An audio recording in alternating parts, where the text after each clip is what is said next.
Inox Himachal news में आपका स्वागत है। आइए जानते हैं क्या है दिन भर की बड़ी खबरें।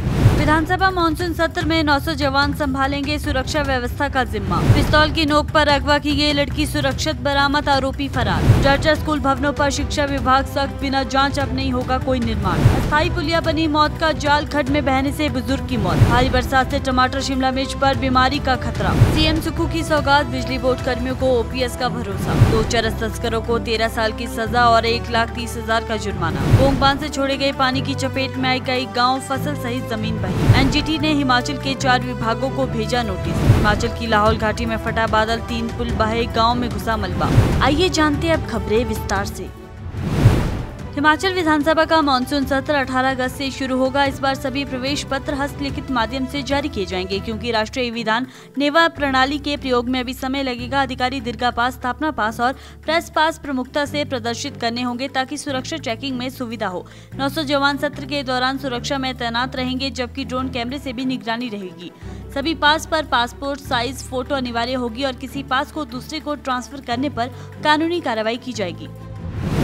जिला कांगड़ा के ज्वाली थाना क्षेत्र में पिस्तौल दिखाकर एक लड़की का फिल्मी अंदाज में अपहरण किया गया। घटना उस वक्त हुई जब पीड़ित लड़की अपने भाई के साथ ट्रैक्टर से मिरथल जा रही थी। रास्ते में काले रंग की जम्मू कश्मीर नंबर स्कॉर्पियो ने उनका रास्ता रोक लिया। आरोपियों ने जबरन लड़की को ट्रैक्टर से उतारा और अपनी गाड़ी में बैठाकर फरार हो गए। अगवा की गई लड़की को नूरपुर के ओंद नामक स्थान पर सुरक्षित बरामद कर लिया गया है। बताया जा रहा है कि आरोपी लड़की को वहीं छोड़कर फरार हो गए। पुलिस ने आरोपियों को पकड़ने के लिए अभियान तेज कर दिया है। प्रदेश में कई स्कूल भवनों की खस्ता हालत पर डिप्टी डायरेक्टर गोपाल सिंह चौहान ने गंभीर चिंता व्यक्त की है। शिकायतों में सामने आया कि सिर्फ 7 से 15 साल पहले बने कई भवन अब जर्जर हो चुके हैं। गोपाल सिंह चौहान ने स्पष्ट किया कि अब से किसी भी स्कूल में चाहे 1 कमरा हो या 10, निर्माण प्रक्रिया और जांच के बिना शुरू नहीं होगा। नए दिशा निर्देशों के तहत अनिवार्य मिट्टी की जाँच, सही स्थल चयन, मानकों के अनुरूप निर्माण सामग्री और तकनीकी मानदंडों का पालन आवश्यक होगा। अनुमति तभी दी जाएगी जब सभी शर्तें पूरी होगी।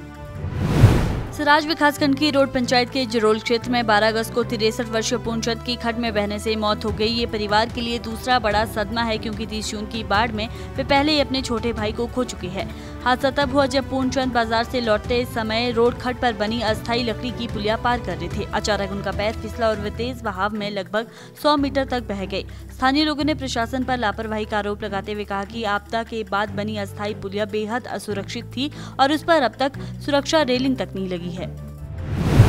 प्रदेश में हो रही लगातार भारी बरसात के बीच किसानों की टमाटर और शिमला मिर्च फसलों पर बीमारियों का खतरा बढ़ गया है। इस पर चिंता जताते हुए जिला कृषि अधिकारी डॉक्टर अरुण शर्मा ने समय रहते फसल बचाने के लिए किसानों और बागवानों को अहम सुझाव दिए हैं। डॉक्टर शर्मा ने बताया कि खेतों में पानी का जमाव रोग फैलने की सबसे बड़ी वजह है। इसके लिए खेतों में सही जल निकासी सुनिश्चित करना जरूरी है। साथ ही पौधों के पीले और पुराने पत्ते तथा कीड़ों या सड़न से खराब हुए फसलों को तुरंत खेत से हटाकर नष्ट किया जाए, ताकि संक्रमण आगे न फैले।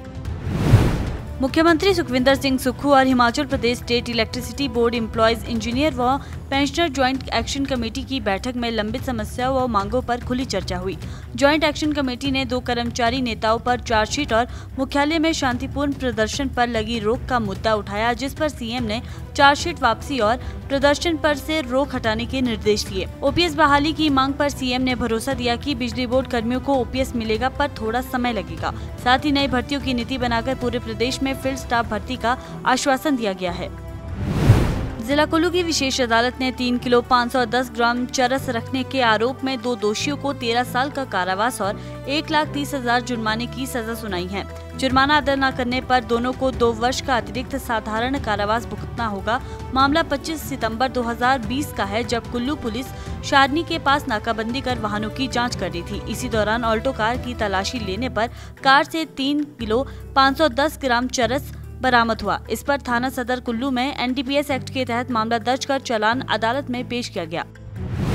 बीते 6 दिनों से लगातार पोंग बांध से पानी छोड़े जाने के कारण जिला कांगड़ा की विधानसभा फतेहपुर और इंदौरा के निचले गांव में जल प्रवाह की स्थिति गंभीर हो गई है। कई गांव टापू में तब्दील हो गए हैं, तो कई घरों में पानी घुस गया है। खेतों की खड़ी फसल और जमीन व्यास नदी में समा रही है। जलस्तर तेजी से बढ़ने से मंड स्नौर, मंड इंदौरा, रियाली, मंड भोंगरवा और मंड मियानी जैसे निचले क्षेत्रों में 80 से 90 घरों तक पानी पहुंच चुका है। ग्रामीणों में अफरा तफरी का माहौल है।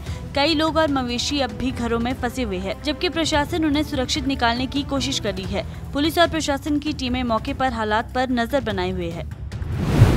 राष्ट्रीय हरित अधिकरण ने पठानकोट मंडी राष्ट्रीय राजमार्ग 154 के 4 लेन विस्तार कार्य में वैज्ञानिक योजना और सुरक्षा मानकों की अनदेखी पर संज्ञान लिया है। ये कार्रवाई एक अखबार में प्रकाशित रिपोर्ट के आधार पर की गई, जिसमें कहा गया था कि थानापुरी से परौर के बीच 18 किलोमीटर हिस्से में ढलान घरों के बिल्कुल पास तक काट दी गई है, लेकिन सुरक्षात्मक दीवार नहीं बनाई गई। एनजीटी ने हिमाचल प्रदेश आपदा प्रबंधन प्राधिकरण, सड़क परिवहन और राजमार्ग मंत्रालय, सिंचाई एवं बाढ़ नियंत्रण विभाग, हिमाचल प्रदेश प्रदूषण नियंत्रण बोर्ड को नोटिस जारी कर 3 नवंबर 2025 तक हल्फनामा दाखिल करने के आदेश दे दिए हैं। 12 अगस्त शाम लाहौल घाटी के उदयपुर उपमंडल के मयान घाटी क्षेत्र में भीषण बादल फटने से करपट, चांगुट, उड़गोस और तिंगरेट गांव के नालों में अचानक बाढ़ आ गई। इस आपदा में करपट, चांगुट और उड़गोस नालों पर बने 3 पुल बह गए, जबकि मियार नाले पर बना चौथा प्रमुख पुल पानी में डूब गया है। 13 अगस्त सुबह स्पीति उपमंडल के तांपा, डोगरी, थांग मोचे और लिंगटी रामा की 3 सड़कों पर बाढ़ आने से यातायात ठप है और बहाली कार्य जारी है। वहीं मानी गाँव के पास भूस्खलन से काजा मनाली NH 505 बंद हो गया है, जिसे खोलने के लिए BRO की मशीनरी तैनात है।